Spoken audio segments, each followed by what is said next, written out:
Hello friends, welcome to my channel. आज हम बात करेंगे एसएससी की नई वैकेंसी के बारे में। ठीक है, एसएससी की नई वैकेंसी आई हुई है मल्टीटास्किंग स्टाफ। ठीक है, multitasking staff and havildar havildar in CBIC and CBN. ठीक है ना। तो चलो स्टार्ट करते हैं। देखो क्या दिया हुआ है। Date of submission, form fill करने की डेट कब से है?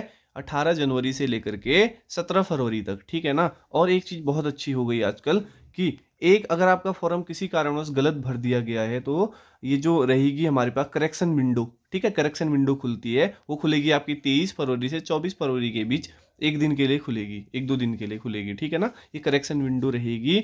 करेक्शन विंडो केवल उनके लिए खुलेगी जो फॉर्म फिल कर चुके हैं और उनके फॉर्म में कुछ गलतियां हो गई हैं, सुधार करने के लिए। नहीं तो बाद में लास्ट में क्या होता था, फॉर्म सीधे रिजेक्ट रिजेक्ट होता था ना। ये अच्छा हो जाएगा, बहुत बढ़िया। और देखो डेट ऑफ एग्जामिनेशन भी दे दी है सीधे सीधे, अप्रैल 2023। देखा जाए तो पूरे पूरे 2.5 महीने। ठीक है ना, 2.5 महीने की बात करें। चलो अब देखो क्या है इसमें। ये मल्टीटास्किंग स्टाफ रहेगा। ठीक है, सेंट्रल गवर्नमेंट के अंदर रहता है, ग्रुप सी की सर्विस रहती है।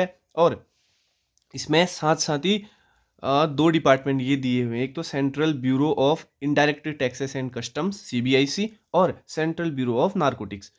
लास्ट टाइम जो आया था एमटीएस का फॉर्म, उसमें केवल सीबीएन ही था शायद है, ये था या एक ही था इन दोनों में से। तो इस बार इनने एक डिपार्टमेंट और दे दी। अच्छा, मैं इस सीबीएन के बारे में बता दूं, सेंट्रल ब्यूरो ऑफ नारकोटिक्स।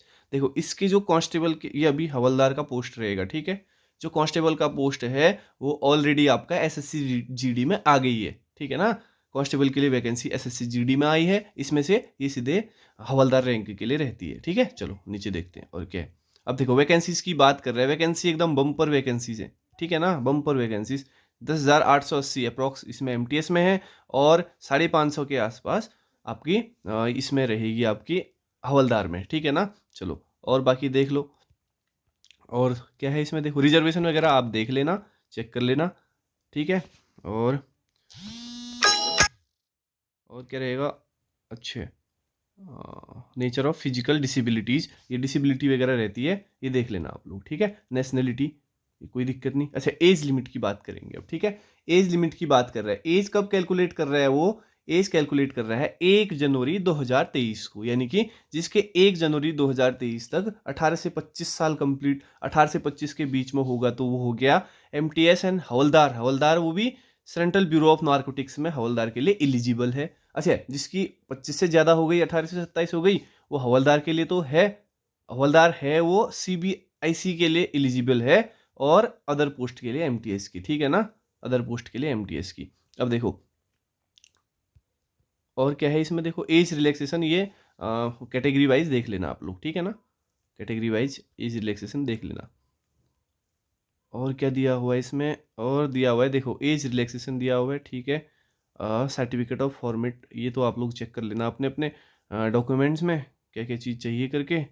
ठीक है ना, और बाकी एजुकेशन क्वालिफिकेशन, देखो एजुकेशन क्वालिफिकेशन दे रखी है उसने मैट्रिकुलेशन। ठीक है ना, यानी कि 10th पास होना चाहिए आपने। ठीक है, 10th पास होना चाहिए, और आपके पास आपका जो 10th पास की मार्कशीट या डॉक्यूमेंट्स जो भी रहता है, ये इस डेट तक का अवेलेबल रहना चाहिए आपके पास। ठीक है, इस डेट तक का आया हुआ होना चाहिए आपके पास। ठीक है, और यूनिवर्सिटी वगैरह सबका जो भी है ये ठीक है।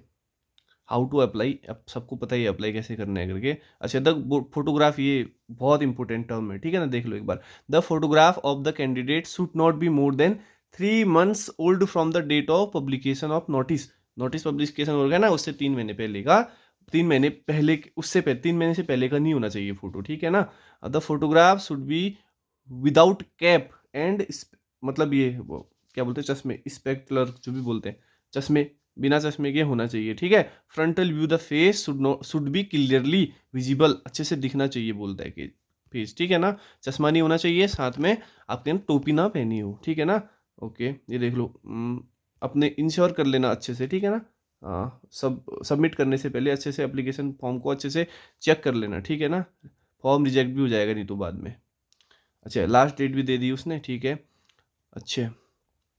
हम्म, ये बहुत इंपॉर्टेंट है, सबसे ज़्यादा इंपॉर्टेंट यही है। देखिए 10.5 पैरा 10.5, इसको पढ़ लो आराम से आप। क्या बोल रखा है, candidate are advise their own interest to submit online application much before the closing date and not be wait till the last date. अंतिम तारीख का इंतजार मत करना, पहले ही भर देना। एसएससी की साइड एक हफ्ते पहले ही है जाम हो जाती है, ठीक है ना, पहले ही भरना, ठीक है। हाँ, डिसकनेक्शन की पॉसिबिलिटी रहती है, ठीक है ना, फेलियर होगा बाद में, फिर दिक्कत हो जाएगी आप लोगों को, ठीक है। पहले ही भर लेना, उससे बढ़िया फॉर्म क्या दिक्कत है, भरना आपने बाद में भी है, पहले भी भरना है, तो हो सके टाइम पर ही भर लेना, 1 वीक के अंदर ही भर देना, क्या दिक्कत है। चलो और आगे देखते हैं क्या दिया है, ठीक है।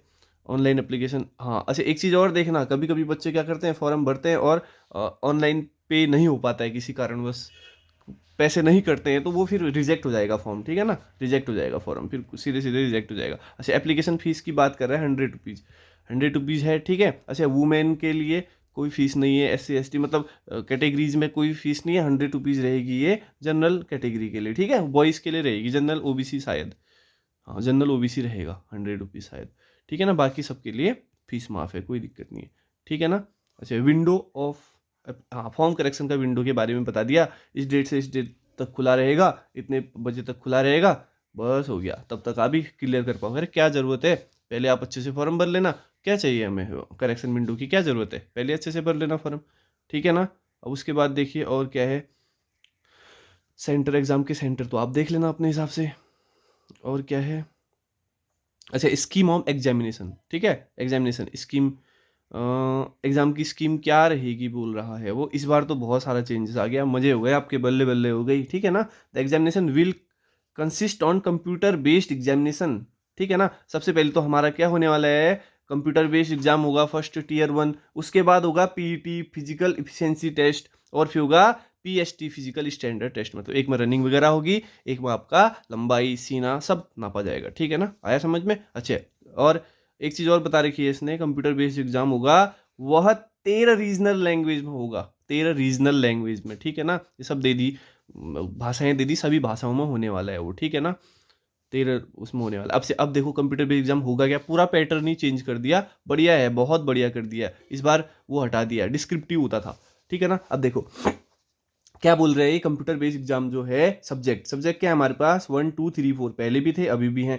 सबसे पहले है हमारे पास मैथ्स, और ये रीजनिंग आ गया, ये GS आ गया, जनरल अवेयरनेस आ गया, ठीक है, और ये इंग्लिश आ गया, था क्या। अब देखो 20 क्वेश्चन रहेंगे, 60 ही नंबर के, बोले तो इसका मतलब क्या, 3 नंबर का एक क्वेश्चन, आया समझ में, 3 नंबर का एक क्वेश्चन, सेम रीजनिंग में भी, यानी कि इन दोनों में मिला के कितने क्वेश्चन हमारे पास, 40 क्वेश्चन, और जनरल अवेयरनेस में 25 और इंग्लिश में 25, यानी कि इसमें मिला करके क्या, और नंबर कितने, 75, देखा जाए तो इसमें 50 क्वेश्चन, तो टोटल क्वेश्चन कितने हमारे पास, 50 और 40 90 क्वेश्चन, 90 क्वेश्चन, और टाइमिंग कितना, टाइम देखो 45 मिनट, ये 45 मिनट, ये 90, बहुत बढ़िया हो गया। पहले क्या होता था, 100 मिनट में ना 90 मिनट में 100 क्वेश्चन थे, अभी अभी 90 मिनट में 90 क्वेश्चन, कोई दिक्कत नहीं, बढ़िया हो गया, टन, ठीक है ना, आराम से करो, मस्त। और कुछ और एक चीज़ और है, देखो इसमें इंपॉर्टेंट चीज़ बताता हूँ आपको, इंपॉर्टेंट चीज़ देखो क्या बोल रखा है इसने, सीधे सीधे बोल रहा है कि computer based examination will consist objective type, ये तो पता ही आपको, ठीक है, मल्टीपल चॉइस क्वेश्चन होता है, MCQs, ठीक है ना। ओके 13 रीजनल लैंग्वेज, सेम बात कर रहे हैं, सीजन 1 सेक्शन 1 और सेक्शन 2 की बात कर रहे हैं, ठीक है, सेक्शन 1 सेक्शन 2। अच्छा इसको इसने 2 पार्ट में डिवाइड किया हुआ है, देखो ये सेक्शन 1 कर दिया, इसको कर दिया सेक्शन 1 मैथ रीजनिंग का, सेक्शन 2 कर दिया GS और इंग्लिश, ठीक है ना। अच्छा इसके बारे में अब देखो, ये बहुत इंपॉर्टेंट टर्म है, देखो there will be no negative marking, कोई नेगेटिव मार्किंग नहीं होगी इन सेक्शन 1 मीन्स मैथ्स और रीजनिंग में कोई नेगेटिव मार्किंग नहीं है। और आगे क्या बोल रहे हैं, इन सेक्शन 2, अब दूसरी की बात कर रहे हैं, किसकी, GS की और इंग्लिश की, इसमें बोल रहा है कि there will be negative marking of 1 mark for each wrong question, 1 mark for each wrong question, each wrong answer, मतलब एक भी आपने गलत मार दिया तो उसमें 1 नंबर आपका फिनिश। देखो मिल कितने रहे नंबर, 3 नंबर मिल रहे हैं, कट कितना रहा है, 1 नंबर, तो 33 से 1/3, मतलब 1/3 जो है, 1/3 माइनस मार्किंग है, ठीक है ना। बहुत बढ़िया खेल कर दिया तुम्हारे साथ इस बार, खेल क्या किया, मैथ रीजनिंग में कोई माइनस मार्किंग नहीं, GS और इंग्लिश में माइनस मार्किंग हो गई, ठीक है ना, तो अच्छे से करना। बाकी हो गया, ये क्या है और चीज़ तो है, अब नॉर्मलाइजेशन होगा की बात कर रहे हैं, कोई बात नहीं, ठीक है। सिलेबस क्या है, नॉर्मली सिलेबस है बाकी नॉर्मली ये बोर्ड मास वगैरह एक ये चीज़ भी पहले पहले भी आता था, area and perimeter of basic basic geometry, ठीक है, जियोमेट्री दे दी बेसिक वाली। और एक चीज़ और था इसमें, देख रहा था मैं आगे, ग्राफ्स ना, ग्राफ्स एंड डाटा दूसरी, अच्छा लाइन एंड एंगल, ठीक है। एक तो ये आ गया एरिया पेरीमीटर बेसिक जियोमेट्री आ गया, एक तो आ गया हमारे पास बेसिक जियोमेट्री, और दूसरा क्या आ गया, लाइन एंड एंगल्स। बाकी और कुछ नहीं है, सारा वही है, ठीक है। Graphs, data, square, square root, ratio, proportion, ठीक है, टाइम एंड वर्क जो भी है ये, ठीक है, डिस्काउंट, अच्छे, इनवर्स, डायरेक्ट इनवर्स, प्रोपोर्शन, ठीक है, चलेगा ना, बढ़िया है। अच्छा एरिया एंड पेरीमीटर, हाँ ठीक है, बढ़िया बढ़िया दे रखा है सिलेबस, कोई दिक्कत नहीं। रीजनिंग भी नॉर्मली होती है, पता है एसएससी की रीजनिंग तो क्या आती है, हल्की आती है, खाली जंबलिंग वगैरह हो जाएगा, कभी दिक्कत कर लेगा तुम्हारे पास, और क्या करेगा, कैलकुलेशन होगी थोड़ी सी टफ। अच्छा जनरल अवेयरनेस की बात कर रहा है, एकदम सरल दे दिया इसने, ठीक है, सरल तो क्या देगा, एसएससी है, पता ही आपको एसएससी कैसी हालत कर देती है, ठीक है ना, कोई दिक्कत नहीं, बढ़िया है। अच्छा इंग्लिश की भी बात कर रहा है, ठीक है, इंग्लिश भी बेसिक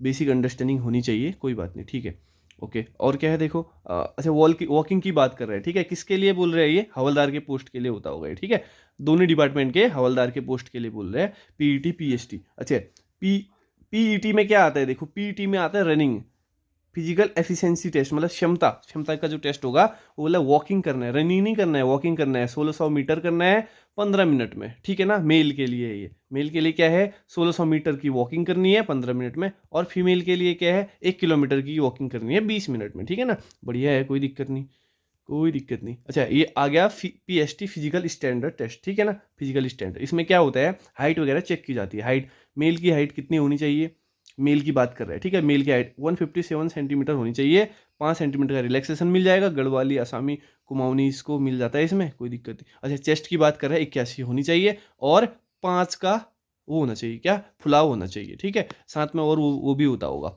क्या बोलते हैं उसका नाम, साथ में वो भी हो जाएगा हमारा, रिलैक्सेशन भी मिल जाएगा साथ में, ठीक है। फीमेल की बात करेगा, फीमेल में केवल हाइट होती है, ठीक है, 152 सेंटीमीटर हाइट होनी चाहिए, ओके, और 2.5 सेंटीमीटर का रिलैक्सेशन मिल जाएगा उनको, कहाँ, गढ़वाली कुमाऊनी आसामी में, और वेट होना चाहिए 48 kg, ठीक है, मिनिमम वेट होना चाहिए 48 kg, ठीक है। चलो आगे बढ़ते हैं, फिर देखो फिर क्या बोल रहा है ये, आगे बोल रहा है कि PET PST will be conducted by, मतलब डिपार्टमेंट के द्वारा ही होने वाला है, सीबीआईसी और सीबीएन के द्वारा, वरियस सेंटर फाइनल उनके द्वारा जो सेंटर को फाइनलाइज किया जाएगा वहीं होगा, और वो अक्रॉस द कंट्री कहीं भी हो सकता है। अब ऐसा नहीं है कि आपको कहीं से कहीं पहुंचा दिया जाएगा, खैर वहीं होगा, जैसे नियर बाई होगा, नियर बाई जैसे आपकी सिटी के नियर बाई ही होता होगा, अब पता नहीं हो तो भगवान जाने क्या होता है, बात की बात है। देखो अब बाकी और क्या है, ये उनके लिए ये रहता है ना, जो डिसेबिलिटी वालों के लिए, उनकी बात कर रहा है, ठीक है। अब देखो एडमिशन एडमिशन की क्या बात करें फिर, छोड़ो, और क्या है इसमें, देखें, अच्छा आधार कार्ड एक चीज़ तो होना चाहिए, ये तो सबको पता ही है, डॉक्यूमेंट वेरिफिकेशन, ये तो बात की बात है, जब आप निकल जाएंगे दोनों जगह तो फिर आपका डीवी किया जाएगा, डीवी में सब कुछ आपके डॉक्यूमेंट होने चाहिए, और हर डॉक्यूमेंट आपका हर डॉक्यूमेंट आपका होना चाहिए फॉर्म के लास्ट डेट से पहले का, ठीक है ना, फॉर्म के लास्ट डेट से पहले का डॉक्यूमेंट होना चाहिए। मोड ऑफ सिलेक्शन बोल रहा है कि सिलेक्शन होगा सेक्शन 1 और सेक्शन 2 के हिसाब से होगा, कंप्यूटर बेस्ड एग्जाम, कोई आपका टीयर 2 नहीं, कोई आपका कंप्यूटर टाइपिंग टेस्ट नहीं, कुछ नहीं है, ठीक है ना। अनरिजर्व को 30% लाना अनिवार्य है, ओबीसी ईडब्ल्यूएस को 25%, और ऑल अदर कैटेगरीज को 20% लाना अनिवार्य है, ठीक है, 20% नंबर लाना अनिवार्य है, ठीक है ना, 90 में से।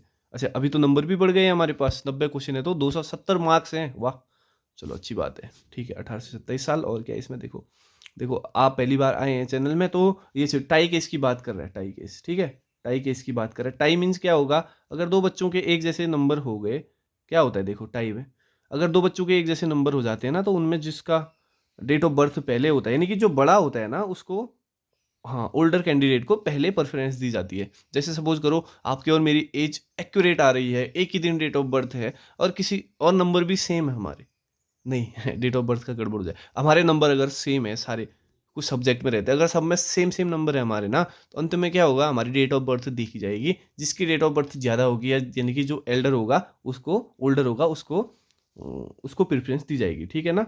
चलो और क्या है इसमें, और कुछ नहीं है, बस इतना ही था मेन। आप पहली बार चैनल में आए हो तो प्लीज़ चैनल को लाइक शेयर और सब्सक्राइब कर देना, और शेयर भी कर देना, ठीक है। चलो ठीक है, क्लोजिंग डेट वही दे रहा है, और कुछ नहीं है बस, चलो ठीक है, थैंक यू वेरी मच, यहाँ तक बने रहे आप, थोड़ा और देख लो कि अब तक कुछ इंपॉर्टेंट मिल जाए ना, आप कुछ नहीं है, अब कुछ नहीं है, ठीक है, चलो थैंक यू वेरी मच।